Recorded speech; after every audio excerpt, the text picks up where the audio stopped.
কেকগুলো দেখো কি সুন্দরভাবে ফুলে উঠেছে, একদম নরম তুলতুলে, যেটা না দেখলে বিশ্বাস করতে পারবে না। এরকম জালিদার নরম তুলতুলে কেক পেলে বাচ্চা থেকে বয়স্ক প্রত্যেকেই কিন্তু ভীষণ খুশি হয়ে খাবে। ওটা কি বানিয়েছো? ওর উপরে কি কি ওসব ওগুলো বাদাম দেওয়া।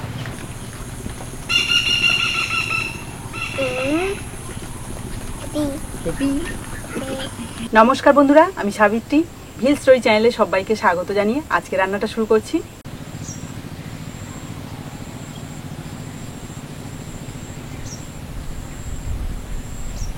এবছর প্রথম ভিল স্টোরিতে নিয়ে এলাম তাল, আর এই তাল দিয়ে আমি আজকে বাটি কেক বানাবো একদম সহজ পদ্ধতিতে। তো তোমরা চলো শুরু থেকে শেষ অবধি ভিডিওটা দেখো, আশা করি খুবই ভালো লাগবে। এই যে গাটা কালো থাকলে কিন্তু এটা মিষ্টি হয়, মানে তালের মাঠটা মিষ্টি হবে। আর যদি গায়ের রংটা হাসা থাকে তাহলে কিন্তু তালের মাঠটা একটু তিতকুটে ভাব থাকে। এটা কিন্তু খুব সুন্দরভাবে পেকেছে, কারণ দারুণ গন্ধও বেরোচ্ছে। তো চলো আমি এই ওপরের খোসাটা ছাড়িয়ে নিই। এই দেখো, পুরোপুরি পেকে গেলে কিন্তু এই খোসাটা খুব সহজে উঠে যায়, মানে মুখটা। এই দেখো কত সুন্দর তাল, রংটাও দেখেছো দারুণ না? এইভাবে আমি ওপরে খোসাটা ছাড়িয়ে নেব। পেকেছে বলে কিন্তু খুব সুন্দরভাবে খোসাটা ছাড়ানো যাচ্ছে।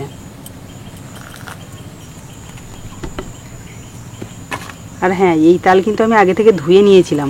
তোমরা তালের কোন রেসিপিটা খেতে বেশি পছন্দ করো অবশ্যই কিন্তু কমেন্টে জানিও। আর এখন তো আমাদের গাছে প্রচুর তাল হচ্ছে, আমি কিন্তু বিভিন্ন ধরনের তালের রেসিপি তোমাদের সাথে শেয়ার করব।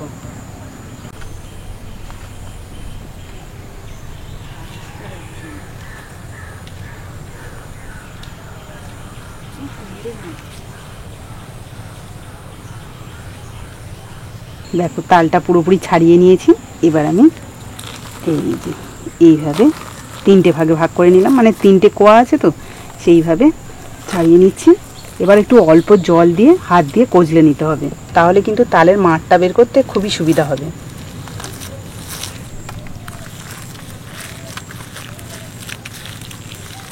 এবার দুটো আঁটি সাইডে রেখে একটাকে গ্রেট করে নেব। আর এই গ্রেটারে কিন্তু খুব সুন্দরভাবে তালের মাড় বের করানো যায়।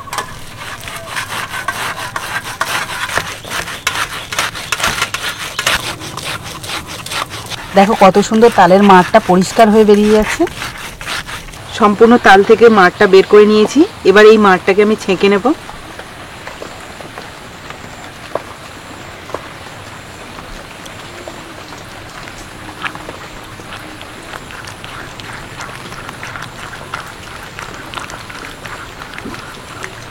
এখানে কিন্তু এক বাটি মাড় হয়েছে। তো চলো এবার আমি কেকের জন্য ব্যাটারটা রেডি করে নিই। তার জন্য একটা বড় পাত্র নিয়েছি, আর এর মধ্যে দিয়ে দিচ্ছি 1 প্যাকেট সুজি। সুজিটা আমি দুধ দিয়ে ভিজিয়ে রাখবো একটু, তারা খুব সুন্দরভাবে ফুলে যাবে।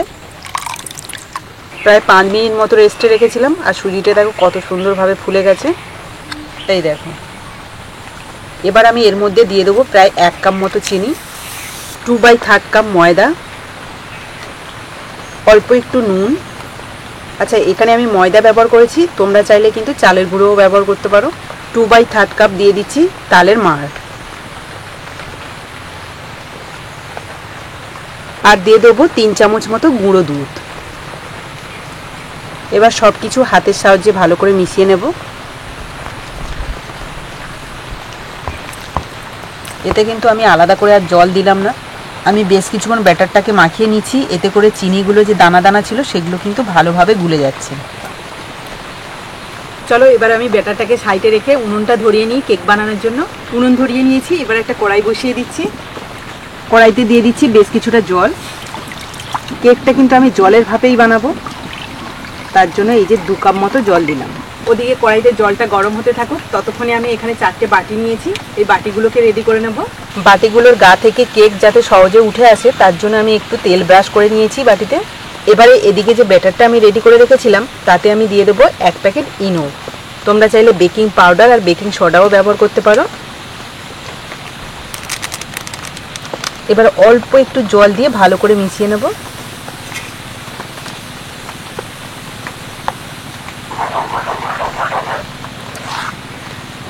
দেখো ব্যাটারটা আগে থেকে কতটা ফুলে উঠেছে। আর এই ইনো কিন্তু সব শেষে ব্যবহার করতে হবে, তা না হলে কিন্তু খুব ভালোভাবে কেকটা ফুলবে না। এবার এই বাটিগুলোতে 1 চামচ করে ব্যাটার দেব। একটু জায়গা রাখতে হবে কারণ এই কেকটা তো ফুলবে।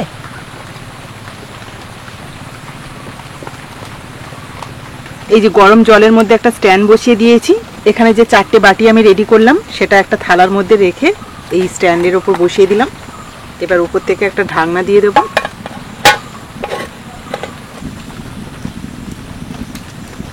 প্রায় 3 থেকে 4 মিনিট মতো ঢাকা দিয়ে ভালোভাবে জ্বালানি দিয়েছি।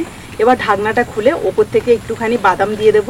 দেখো অল্প সময়ের মধ্যে কেকগুলো কি সুন্দর ফুলে উঠেছে। উপর থেকে একটু আমন্ড বাদাম দিয়ে দিচ্ছি। প্রথমেই যদি আমি বাদামগুলো দিতাম তাহলে কিন্তু একদম ভেতরের দিকে চলে যেত। আবারও আমি 5 মিনিট মতো ঢাকা দিয়ে রাখবো।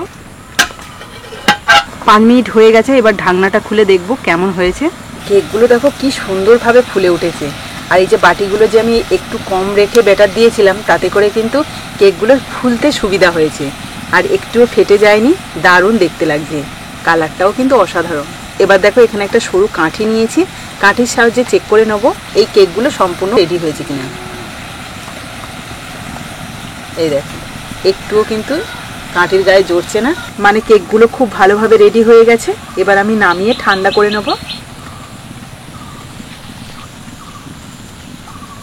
কেকগুলো প্রায় ঠান্ডা হয়ে গেছে। এবার আমি বাটি থেকে ছাড়িয়ে নেব।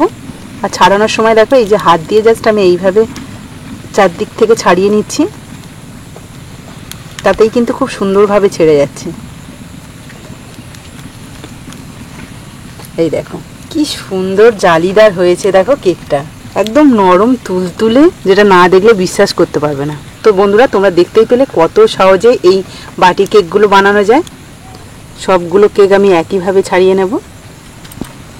এই দেখো প্রত্যেকটাই কিন্তু এইভাবে জালিদারই কেক হয়েছে। এরকম জালিদার নরম তুলতুলে কেক পেলে বাচ্চা থেকে বয়স্ক প্রত্যেকেই কিন্তু ভীষণ খুশি হয়ে খাবে। ওটা কি বানিয়েছো? ওর উপরে কি কি ওসব ওসব? ওগুলো বাদাম দেওয়া। এত দেরি হচ্ছে কেন? ব্রাদার দেখছি কিন্তু। এই ক্যামেরাতে দেখে না। বাকি কেকগুলো আমি একইভাবে রেডি করে নিয়েছি। আর কেকগুলো থেকে কিন্তু সুন্দর একটা গন্ধ বেরোচ্ছে। ওর পিছনটা খাবো। এই পিছনটা খাবে? হ্যাঁ। এই পিছনটা বেশি ভালো লেগেছে। সামনেরটা কি দেওয়া আছে ওসব? মানে ওই যে বাদাম দেওয়া আছে বলে কুট্টু সই বলছে, তাই না? নাম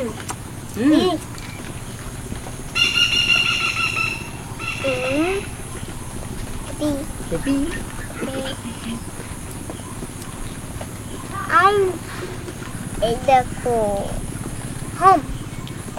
ও বাহ, আমি ফোনে চুচু টিপি করে দেখেছিলাম। হ্যাঁ এখন তো সিজনে প্রচুর পরিমাণে সব জায়গায় তাল পাওয়া যাচ্ছে।